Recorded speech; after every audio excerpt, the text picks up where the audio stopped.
본격 밀리터리 팟캐스트 밀떡을 시작합니다. 안녕하세요, 정명섭 작가입니다. 안녕하세요, 국방정론 박찬준입니다. 자, 이번 시간에는 그 4차 양산이 결정된 K2 전차에 대해서 좀 알아볼 시간인데요. 얼마 전에 소식이 전해졌는데 K2 전차 4차 양산 산업이 결정됐다. 그리고 2024년부터 28년까지 약 1조 9,400억 원, 거의 2조 원이죠. 2조 원을 들여서 K2 전차를 추가로 생산한다. 이게 4차니까 뭐 당연히 네 번째 생산이고, 이 사업을 통해서 제7기동군단의 전차를 전부 K2로 바꾼다라는 게 이제 최종 목표라고 돼 있습니다. 뭐 이 K2 전차가 제가 보기에는 너무 부족합니다. 저는 한 1,000대쯤 채우고 싶어요. 네, 그런데 이렇게 해서 세금 더 내 그러면 저는 뭐 기꺼이 세금을 더 낼 생각이 있는데, 최근 우크라이나 전쟁의 여파를 통해서 그런지 몰라도 전차 그 자체에 대한 방어력에 대한 여러 가지 얘기가 나올 때 가장 중요한 게 상대방 전차포도 있지만 최근에 나왔던 여러 가지 이제 무기들, 그러니까 뭐 제블린 같은 탑어택, 그러니까 위에서 내리꽂는 그 미사일, 대전차 미사일이랑 그 다음에 이렇게 모기처럼 왱왱대면서 이렇게 전차를 공격하는 대전차 드론, 이런 것들이 있는데, 이런 것들에 대한 대응책이 이번 양산에 좀 반영이 되고 있나요? 이번 양산에 그것이 적절하게 대응됐다고 볼 수는 없어요. 이 4차 양산은 말하자면 두 가지 큰 의의가 있어요. 우선 파워팩이 완전히 이제 국산화가 됐다는 그런 데 의의가 있고, 그거와 함께 또 하나 중요한 거는 말씀드렸던 7기동군단의 나머지 남아있던 5개 전차대대가 전부 흑표로 돼서 일관되게 한 기종으로 전차 운용이 된다는 거고, 그러면 뭐 유지보수 측면에서 좀 더 효율적이겠죠. 이런 걸 제외하고 핫한, 지금 전차에서 가장 핫한 유로 사토리에서도 그게 가장 이슈화됐던 4세대급 전차에 가까워지는 전차가 상부 공격에 약하고, 그리고 대전차 드론에 약하고, 이게 증명이 되잖아요. 우크라이나전에서. 지금 방금 질문 주신 게 그게 굉장히 중요한데, 그거에 대한 어떤 대응이자 반응은 계속해서 연구 중이고, 특히 폴란드에 우리가 수출한 K2 흑표의 폴란드형 K2 PL이라는 거죠. 이게 이제 곧 결정이 돼서 개발돼가지고 이제 수출될 건데, 여기에서도 아주 중요한 이슈가 됐어요. 더군다나 우크라이나전을 통해서 계속해서 이거 좀 모자라, 이거 좀 더 해줘, 저 해줘.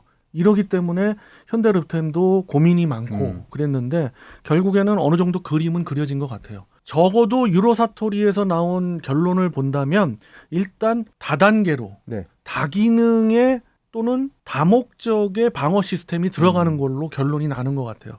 이것은 K2 흑표뿐만이 아니라 서방권 전차들이 다 고민하고 있는데, 여기에 한 발 크게 먼저 나가고 있는 게 K2 PL인 것 같습니다. 예.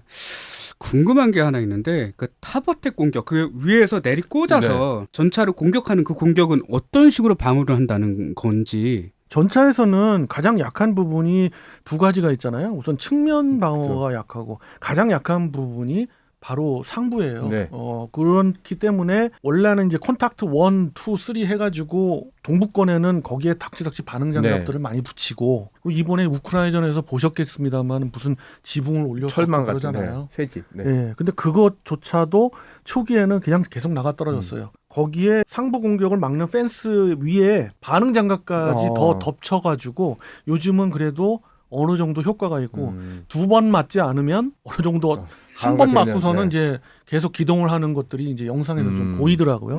약간 효과가 있다는 얘기죠. 그것이 결론이 나진 않았습니다만은, 말씀대로 가장 전차에서 취약한 부분이 상부 부분이고 포탑 부분이죠. 그래서 위에서 내리꽂는 그런 공격을 하는데, 제블린 같은 경우 이게 각도도 사실 기밀인데 공개된 걸로는 85도잖아요. 이거를 완벽하게 수행한 대전차 미사일은 아직 없습니다, 솔직히. 현궁도 그렇지는 않아요. 그러니까 이건 굉장히 먼 사거리에서 그 날개각을 갖다 이용해가지고 상부에서 꺾어요. 그래가지고 제가 알기로는 85도 각도로 해서 내리꽂는 거예요. 거의 직선이네요. 이 정도면은 전차가 이제 방어를 할 수가 없습니다.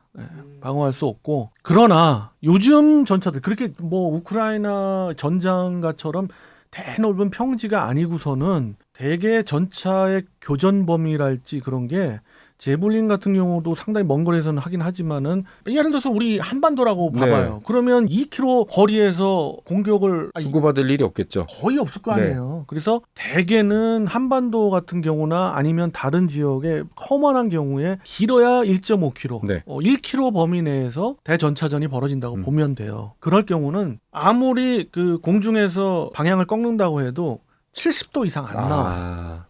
상부 공격을 할 때의 각이. 네.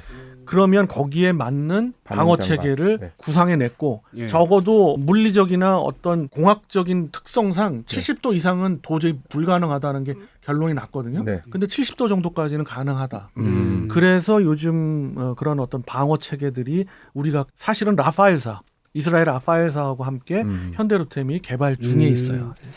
그 얘기를 듣고 좀 생각이 난 게 우리 기갑 전력이 결국 공세나 방어에 있어서 우선적으로 대응해야 될 곳이 바로 북한인데 북한이 현재 대전차 미사일이나 자폭 드론을 많이 활용하려고 그렇게 있잖아요. 이 위험도는 어느 정도인지. 자폭 드론의 약점은 상부 공격이 가능은 한데 탄두부가 약해요. 그렇죠. 그래서 한두 번 공격으로 어려울 수 있어요. 그렇지만 그것도 굉장히 위협이고요. 그다음에 대전차 미사일 같은 경우는 불세 시리즈. 불세 3까지야 진짜 아무것도 아니라고 우리가 판단했지만 불세 4, 불세 5까지 나왔잖아요. 2018년에. 그렇죠. 특히 불세 5가 만약 코넷을 러시아의 코넷을 도입해서 그걸 역설계한 거라면 거의 그렇게 추정하는데 그러면 직경이 152mm잖아요. 그쵸. 대구경의 대전차 미사일이고 그거는 한 방 맞으면 갑니다. 그래서 결국은 굉장히 위험하다. 그리고 불세 4처럼 광섬유 유도의 그런 대전차 미사일이다 했을 때 역시 어려울 수 있다. 전파 방해가 잘 안 먹히겠네요. 그렇습니다. 네. 이런 방어 시스템을 갖추지 않고서는 살아남기 힘들다라는 거고 거기에 방어 측면에서는 모를까 우리가 공격하는 예를 들어서 7기동 군단 특히 흑표로 이제 전부 완전히 편제가 편제가 되겠죠? 바뀌잖아요. 그랬을 때 흑표도 업그레이드가 돼야 된다. 그래서 흑표는 통상 전차가 개발돼서 배치된 다음에 10년 주기로 창정비를 해요. 네. 종합 창정비를 하는데 그때 업그레이드를 하기 위해서 그때에 맞춰서 지금 개발 진행 중이고 당장 급한 건 K2PL이잖아요. 그건 맞춰줘야 되니까 폴란드에. 그래서 그거는 가시적인 성과가 적어도 내년엔 나와야 돼요. 아마 나올 거라고 보아지고 대한민국도 예산이나 뭐 이런 걸 잡고 뭐 연구개발 승인을 하고 그다음에 타당성 검토 들어가고 뭐 하면은 제 생각에는 2026년 제 추정으로는. 네. 근데 제가 보기에는 이거는 무리 없이 가지 않을까 싶은 게 당장의 위협이거든요. 그렇죠. 그렇기 때문에. 예.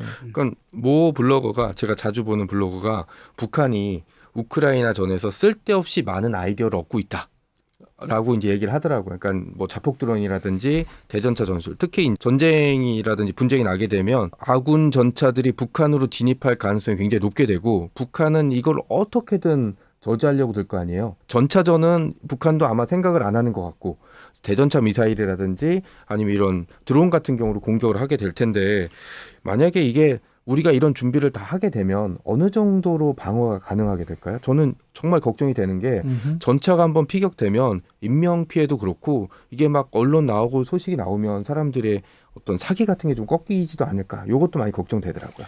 그거에 대한 답으로는 아덱스에서 전시를 했죠. 네, 네. 현대로템에서 전시한 K2EX 네. 그러니까 수출형 그 전차에 그래서 아마 때 같이 봤었죠. 같이 봤었지만 저는 원래 이제 아덱스 개막식도 전에 갔었을 때 이제 네. 따라갔던 많은 지인분들이 이상하다 왜 상부 올라가가지고 사진 찍고 그러지. 그래서 난 가장 궁금했던 게 그 부분이었어요. 네네. 아니 저번에 같이 가서 네. 그때도 그랬죠. 네. 아니 보통 정면 측면을 찍잖아요. 그렇죠. 네, 근데 네. 갑자기 뒤쪽으로 가는 거예요. 네. 그래서 뒤에서 갑자기 카메라를 올려요. 네, 네. 사진을 그때 막 그랬구나. 찍어. 네. 그래서 보여줘요. 네. 이게 뭐게? 어. 이런 식으로.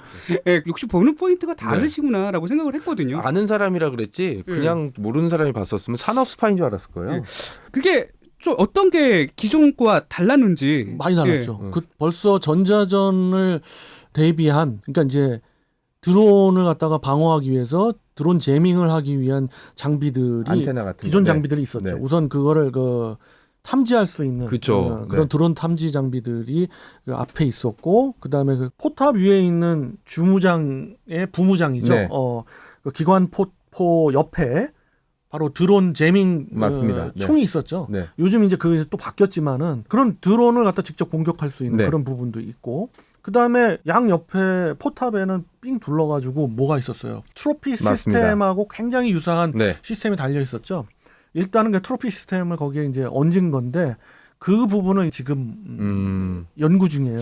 현대로템이. 그때 트로피 시스템을 제가 네. 실제로 처음 봤어요. 저도 처음 네. 봤죠. 네. 아니죠. 사실 DX 코리아에서 네. 보셔놓는데 네. 그때 이제 유심히 안 보셨죠. 그때 뭔지 몰랐죠. 왜 저기다가 저걸 붙여 이상한 타일 같은 거 붙여놨지? 뭐 이랬죠. 그래도 네. 그때도 트로피 시스템을 갖다가 네. 장착한 흑표를 갖다 전시를 했죠. 예. 네. 그런 것들이 되게 신기하더라고요. 그러면은 전체적으로 봤을 때 그 4차 양산되는 K2 흑표 전차는 우리 기존에 3차 양산된 흑표 전차 어떤 점이 가장 크게 다를까요? 앞서 말씀드렸듯 파워팩이 일단 국산화되는 게 일단 가장 크고요.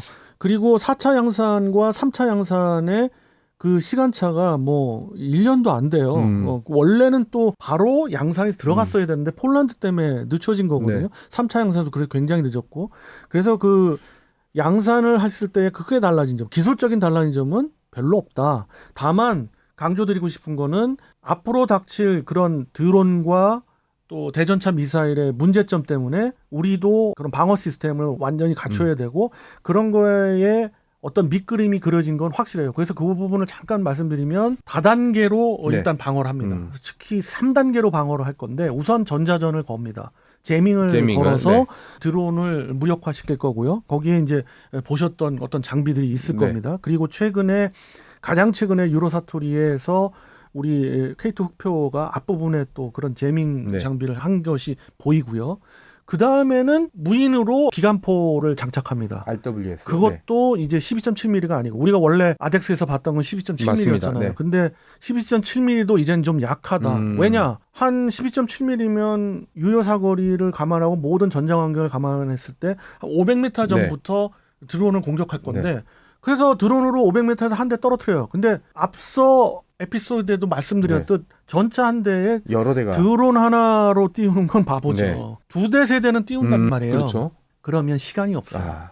대응할 시간이 없기 때문에 적어도 30mm 포는 돼야 된다는 게 결론이 났고, 그래서 많은 서방권에서 30mm 무인 포탑으로 갔고, 역시 K2 흑표도 그리 갈 것 같고요. 그래 뭐 시제품도 많이 나왔고, 그다음에 마지막 세 번째는 트로피 능동방어 시스템으로 무력화시키는 겁니다. 트로피 능동방어 시스템은 사실 여기서 편하게 표현하기 때문에 그렇지만은 우리와 그러니까 이제 현대 로템과 이스라엘 라파엘사가 공동으로 개발하고 있는 트로피 능동방어 시스템의 발전형이 들어갈 건데 그게 일단 들어갑니다. 그러면은 이런 다단계의 방어 시스템이 일본으로 들어가고, 두 번째는 360도를 다 안에서 조종석 안에서 볼 수 있는 그런 시스템이 들어갈 겁니다. 뭐 이거는 아덱스에서 구현을 했잖아요. AR, VR. 맞습니다. 그래서 그것이 분명 들어갈 거고요. 그래서 크게 그 두 가지가 들어가면서 나머지 부무장과 주무장을 강화하는 또 장갑까지도 더 강화하는 그런 업그레이드가 축차적으로 K2 흑표에 이어질 겁니다. 그 기술력이 굉장히 구현하기 그렇죠. 힘들다면서요. 그 사람들이 얘기하기로는 그런 거 뭐 갖다 붙이면 되지 막 이런 얘기 하는데 굉장히 어렵습니다. 그래서 현대 로템도 또 요구하고 있는 폴란드도 서로가 그렇죠. 아니까 지금 그래서 그걸 실질적으로 구현한 전차 있어? 뭐 없어요, 사실은. 그런데 이제 K2 흑표, 자기네가 받을 K2 흑표에 가급적이면 넣어주길 바라고 현대 로템도 선점하는 게 나으니까 최대한으로 노력을 해서 결국 타협점을 본 게 라파엘사가 트로피 능동방어 시스템을 자기만의 걸 너무 고집한다고 했을 때 또 그것도 문제가 되는 게 로템에서 현대 로템에서 그럼 우리 안 해. 그러면 자기 팔 수가 없어요. 맞습니다. 지금 수요처는 폴란드인데 그렇기 때문에 라파엘사도 결국은 타협을 찾으면 둘이 공동으로 개발하자. 그래서 아마 개발이 될 것 같고요.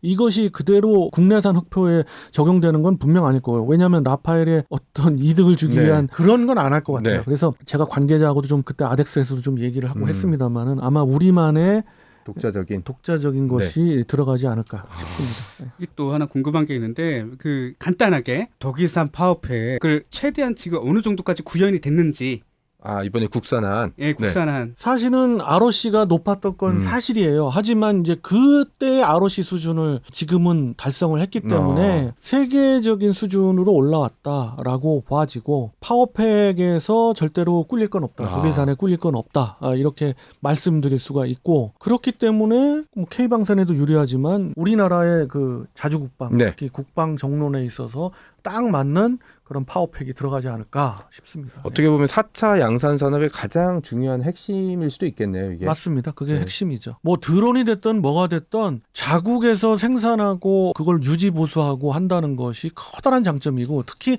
드론처럼 소모성 무기 체계는 특히나 더 그렇습니다. 그렇죠. 그래서 폴란드산을 도입하는데 그 수량은 사실은 절충교역 수준 이상을 넘지 않을 거다라는 건 분명할 것 같아요. 이제 4차 양산되는 K2 전차에 대해서 좀 알아봤는데요. 파워팩이 국산화되고 드론에 대한 여러 가지 방어책이 구현되고 있다라는 게 가장 중요한 이슈인 것 같습니다. 이번 시간 여기까지 알아봤고요. 다음 시간에 또 다른 소식이 있으면 또 소식 전해드리도록 하겠습니다. 여러분 안녕히 계세요.